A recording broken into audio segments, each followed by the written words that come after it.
হুমায়ুন কাকু, ও হুমায়ুন দাদু, তোমার যে সাসপেন্ড করে দিয়েছে, তা তুমি তো আর পদে নাই। তুমি যে বাবরি মসজিদটা বানাবা কাকু, কি করে বানাবা? তোমার টাকা পয়সা, তোমার বাড়ি গাড়িতে তো সব সিল হয়ে যাবে। তা তুমি কি করে থাকবা? তা তুমি তো থাকতে পারবে না। তোমার যেতে হবে সেই বিদেশে, বাংলাদেশে। তোমার যেতে হবে সেই বিদেশে, পাকিস্তানে। তা তুমি কি করে থাকবা?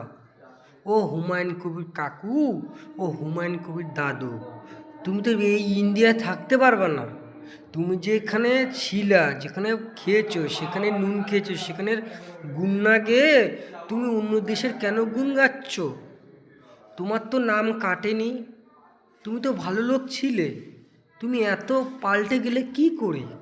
তুমি মানুষ হও সোনা। হুমায়ুন কাকু, তুমি তো মানুষ হও। তুমি না মানুষ হলে লাস্টে ওই 1 কোটি টাকা দেবে বলেছিল না? ওই 1 কোটি টাকা দিলে তাহলে তুমি তো শেষ হয়ে যাবা। তুমি তো এখন ওই শেষের পথে।